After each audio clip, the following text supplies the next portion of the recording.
Saudara-saudari, marilah kita mendengarkan renungan dengan judul Bimbingan Roh Kudus yang berdasarkan pada Injil Yohanes bab 16 ayat 12 dan 13a. Masih banyak hal yang harus kukatakan kepadamu, tetapi sekarang kamu belum dapat menanggungnya. Tetapi apabila Ia datang, yaitu Roh kebenaran, Ia akan memimpin kamu ke dalam seluruh kebenaran. Dalam nama Bapa dan Putra dan Roh Kudus. Amin. Saudara-saudari yang terkasih dalam nama Tuhan Yesus Kristus. Salah satu adagium yang cukup terkenal yaitu Ecclesia Semper Reformanda, artinya gereja senantiasa diperbarui. Gereja selalu menafsirkan segala sesuatu yang berkembang sesuai dengan zaman yang dihadapinya. Kesadaran gereja akan penafsiran yang lebih tepat dan benar, baik di bidang sosial, moral, maupun etika, adalah hal yang dibutuhkan oleh umat beriman. Kuasa mengajar gereja, yaitu magisterium gereja, adalah garda terdepan yang berwenang dan memiliki otoritas untuk membawa umat beriman untuk memahami apa yang menjadi kehendak Allah untuk masa sekarang ini. Jika hari ini Tuhan Yesus berkata, masih banyak hal yang harus kukatakan kepadamu, tetapi sekarang kamu belum dapat menanggungnya. Itu menegaskan bahwa ada keterbatasan kemampuan manusia untuk bisa menangkap dan menyelami apa yang menjadi kehendak sempurna Allah untuk dunia yang ditebusnya sendiri. Tuhan Yesus harus kembali kepada Bapa untuk menyediakan tempat untuk umatnya. Namun, Beliau juga akan menyertai umatnya yang masih mengembara di dunia dengan roh kebenaran, yaitu Roh Kudus yang berasal dari Bapa dan Putra.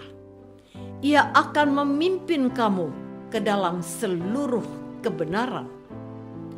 Saudara-saudari terkasih, hari ini Tuhan Yesus mau mengingatkan para murid-Nya untuk tidak terlalu berlebihan merasa cemas dan gelisah jikalau Dia harus pergi kepada Bapa.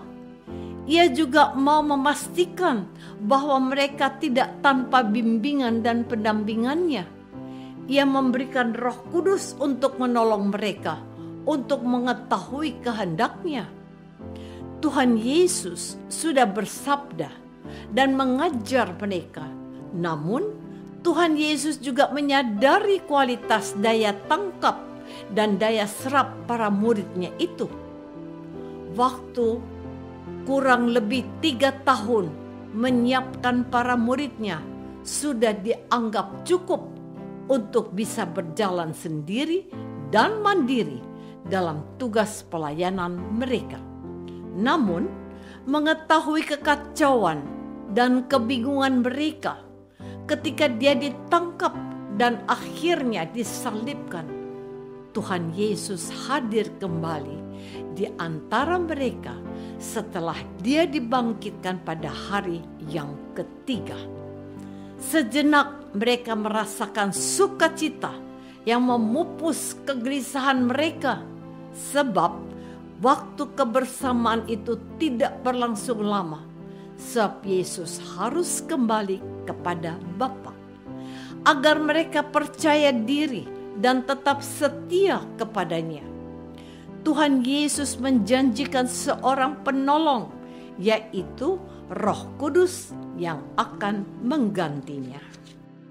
Saudara-saudari terkasih, Tuhan Yesus tidak hanya menjanjikan kehadiran Roh Kudus, tetapi ia memastikan bahwa roh kebenaran itu akan memimpin dan mengajar mereka tentang semua hal yang pernah dia ajarkan semasa hidupnya bersama mereka.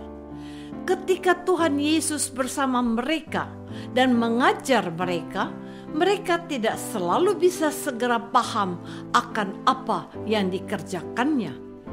Ketika Tuhan Yesus mengatakan bahwa dirinya harus menderita dan dibunuh dan bangkit pada hari ketiga, dikatakan oleh Lukas catatan ini.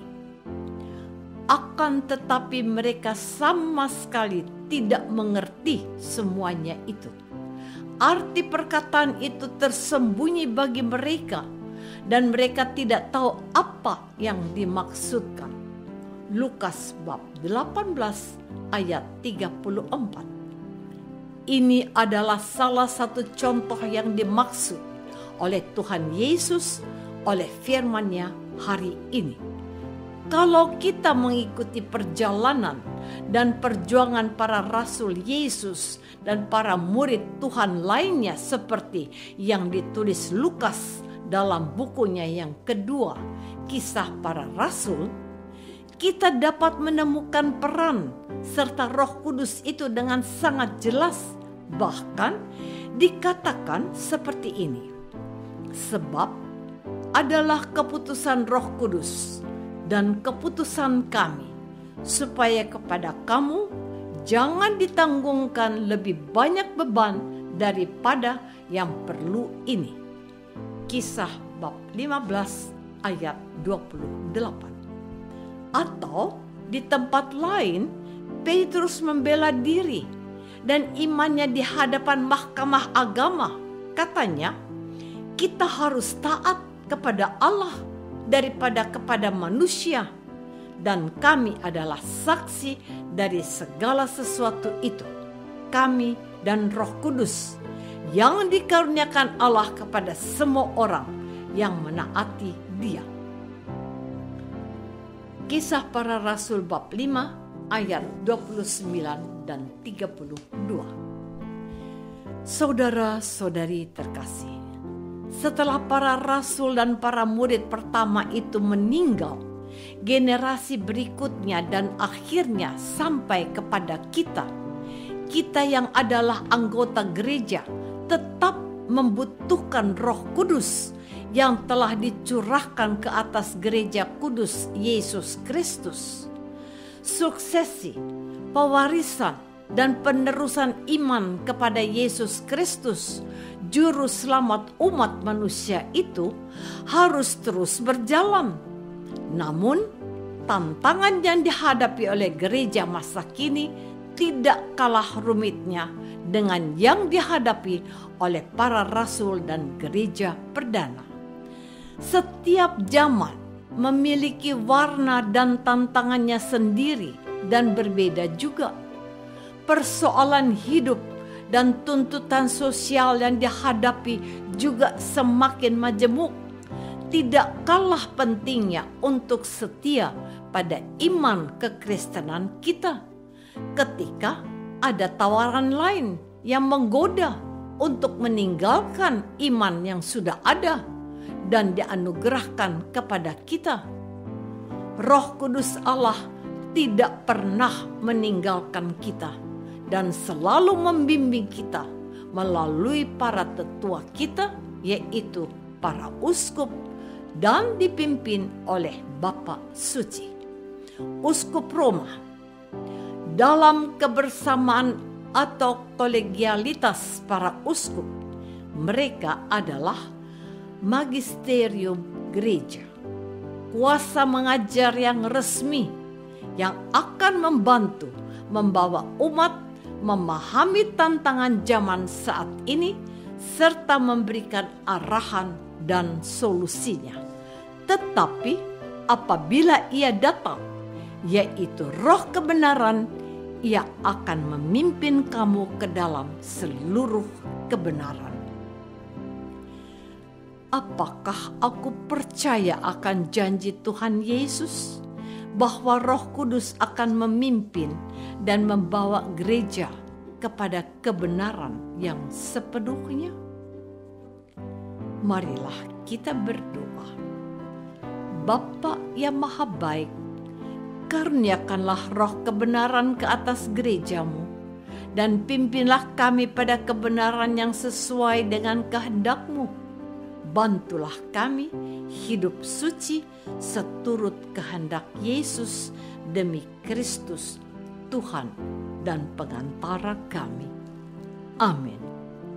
Semoga kita semua selalu dinaungi dan dibimbing oleh berkat Allah yang Maha Kuasa, Bapa dan Putra dan Roh Kudus.